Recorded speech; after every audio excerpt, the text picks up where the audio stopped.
Wow! একের পর এক চার ছক্কা। অনুশীলনের মাঠে লিটন দাসের এমন ব্যাটিং প্র্যাকটিস। লিটন দাসের এমন ধারাবাহিকতা দেখে লিটনকে নিয়ে একই বললেন ঢাকা ক্যাপিটালসের মালিক শাকিব খান।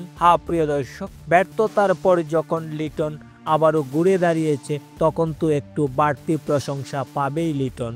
সেই জায়গা থেকে বাদ যায়নি এবার সুপারস্টার শাকিব খানও। প্রথম দিকে ঢাকার হয়ে টানা 4 ম্যাচে ব্যর্থ ছিল লিটন দাস, আর এমন ব্যর্থতার জন্য ভক্তদের বোয়া বোয়া ধ্বনিও শুনতে হয়েছে লিটনকে। তবে এবার ঘুরে দাঁড়িয়েছে লিটন।